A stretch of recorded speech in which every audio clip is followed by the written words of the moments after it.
documento que se conoce como el Acta de los 6 artículos. Y vean lo que dice el acta. Los sacramentos de la Iglesia mantienen su vigencia. La doctrina de la transustanciación es verdadera. Solo el sacerdote puede participar del pan y el vino, porque en ese tiempo algunos sacerdotes, cuando se dé el rompimiento con Roma, dicen: los luteranos han regresado a la costumbre de que los creyentes tomen pan y tomen vino, pero en Inglaterra nada más se participaba de la hostia, pero no del vino, y algunos ya habían empezado a dar el vino, pensando que la reforma iba a entrar. El celibato es obligatorio para los ministros de culto. Se prohíbe la lectura de la Biblia y su libre interpretación.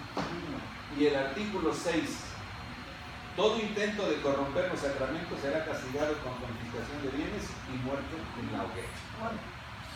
Con este documento, Enrique VIII le estaba diciendo a su pueblo: la Iglesia Católica sigue vigente, la doctrina católica sigue vigente. Rompí con el Papa, no rompí con la Iglesia. Entonces, para que les quede claro y no vayan a empezar a alborotarse creyendo que Inglaterra se va a volver protestante. Pero bueno, de la unión entre Enrique VIII y Ana Bolena nace otra niña, y esa niña se llama Isabel.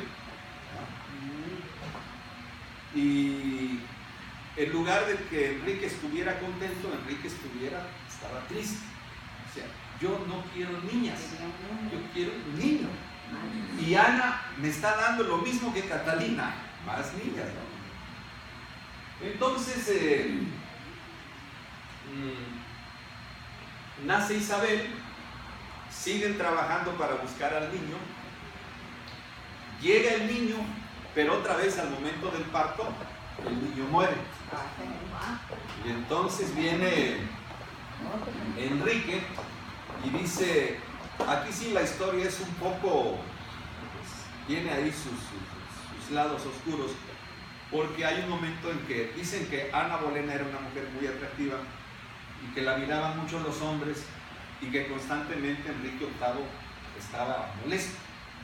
Dicen que la gota que derramó el vaso de agua fue una vez que hubo un torneo de caballeros, de esos que ponían aquí una lanzota grande, y a la hora de premiar, Ana Bolena le tocó hacer la entrega al ganador, ¿no? Y que el cruce de miradas entre el ganador y Ana molestó tanto al rey que se salió del torneo y se fue. Y a partir de ese momento fue el inicio de un rompimiento, de un alejamiento entre Ana y Enrique VIII. Se llega un día en que Ana le dice a Enrique: estoy embarazada. Y entonces Enrique dice: ¿qué? Dice que estoy embarazada. ¿Y de quién? ¿Y de quién? Dice: porque yo desde el parto mal logrado ni te he tocado. Entonces, ¿de quién es el niño? Entonces, cuando Enrique VIII le ordena a su escolta, a las personas que siempre vigilaban a donde quiera que iba Ana, y le dicen: ¿en qué casa se ha ido a meter mi mujer?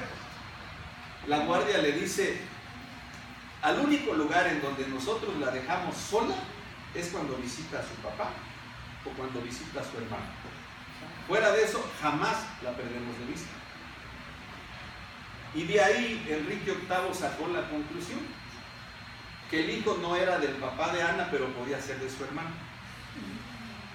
Entonces se empieza a regar el rumor en el reino de que Ana practicaba incesto con su hermano. Y Enrique dijo: el niño que viene no es mío, es resultado de un adulterio. Y por lo que me informa la guardia, es el resultado de ella y su hermano. Hasta la fecha, cuando ella fue llevada a juicio, nada más lo que se tomó en cuenta fue la palabra del rey: yo no la he tocado. Pero ella decía: sí me ha tocado. Pero el rey dice que no. Entonces, ¿a quién le vamos a creer? ¿A quién de los dos, no? Para no hacerse la larga, el hermano de Ana Bolena fue decapitado en la Torre de Londres, y 3 días después ella fue decapitada públicamente, para que se notara que no se le podían poner los cuernos al rey, y menos con el hermano. Así que una vez muerta Ana Bolena, se vuelve a casar, su tercer matrimonio con Juana Seymour. La señora Seymour finalmente le dio el varón que tanto esperaba. Le pusieron Eduardo VI. Pero la señora Seymour, durante el tiempo que estuvo embarazada, padeció de una enfermedad. Algunos creen que es lo que ahora le llamamos nosotros tuberculosis, porque tosía mucho. Y el niño, desde que estaba en el vientre materno, también se enfermó, porque desde que nació Eduardo, nació muy delicado de salud. Entonces, cuando nace, lo cuidaban demasiado. El tiempo pasaba, Enrique VIII envejecía y el niño tenía 11 años cuando Enrique VIII murió. Cuando muere, él nombra un consejo que se llamó Consejo de Regencia y nombra 16 hombres de su confianza y les dice: me voy a ir pronto, quiero que el gobierno de Inglaterra lo tengan los 16. Ninguno es superior al otro, todos son iguales. Los acuerdos por consenso. Y me van a gobernar Inglaterra hasta que Eduardo cumpla los 18 años de edad, sea mayor de edad y sea coronado rey de Inglaterra. Así que muere Enrique, les deja encargado al niño.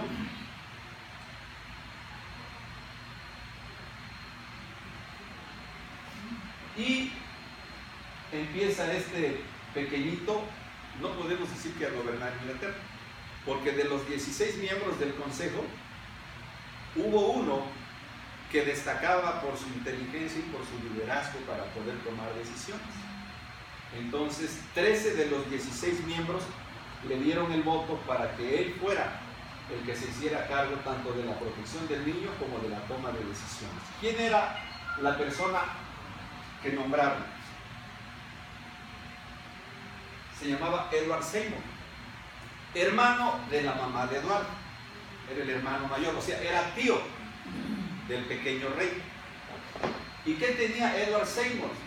Seymour era de ideas luteranas. O sea, Seymour era un apasionado de las ideas de Lutero. Entonces, la formación que le empieza a dar al niño fue una formación luterana.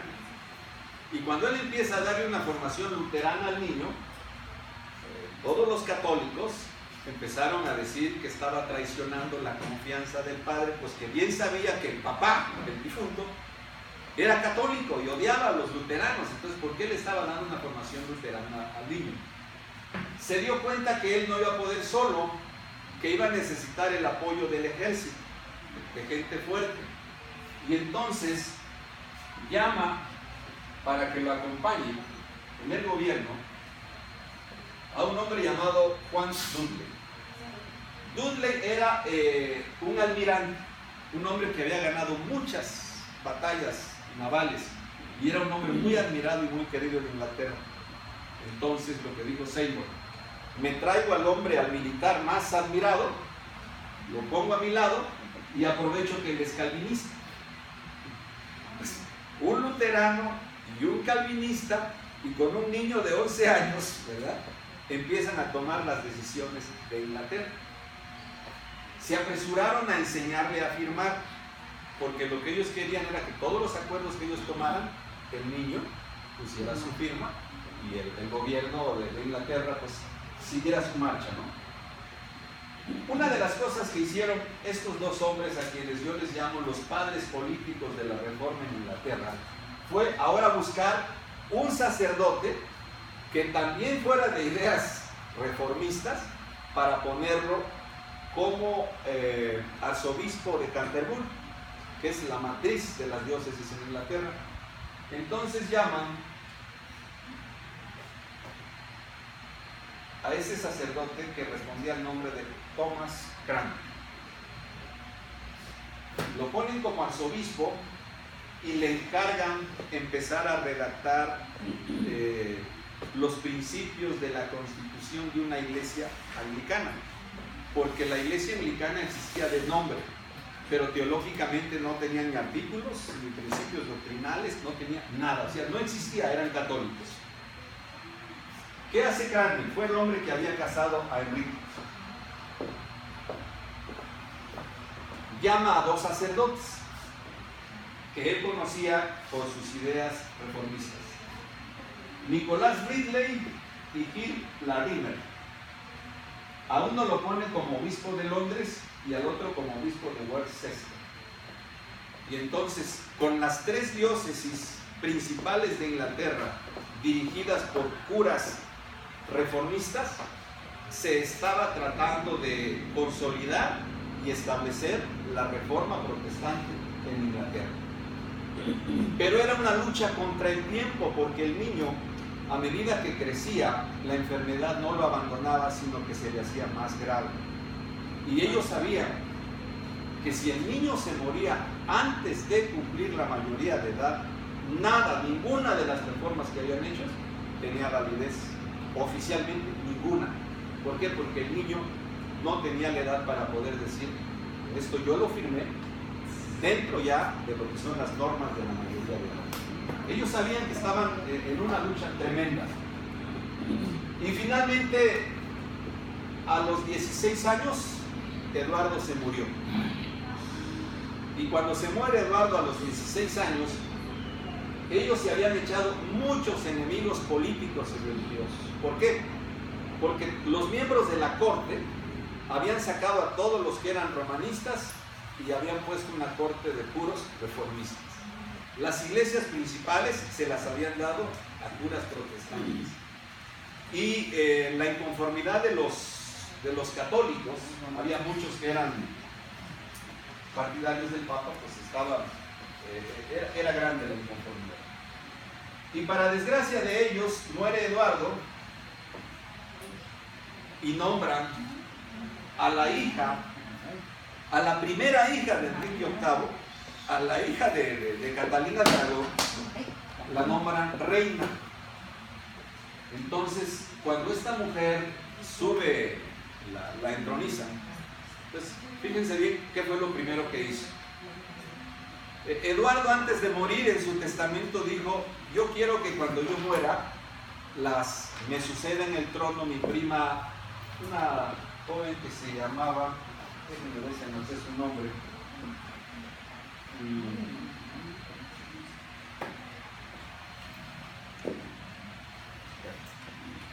debe estar en alguna parte de mis escritos. Pero finalmente lo que hace María Tudor es mandar a matar inmediatamente a la chica que había dicho Eduardo: quiero que mi prima sea la reina. Primero hay que matar a la candidata reina, ¿no?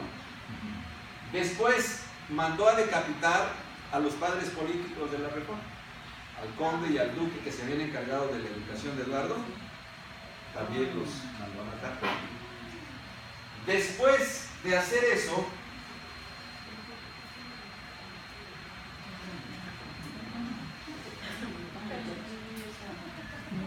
ordena quemar al obispo de Londres y al obispo de Worcester.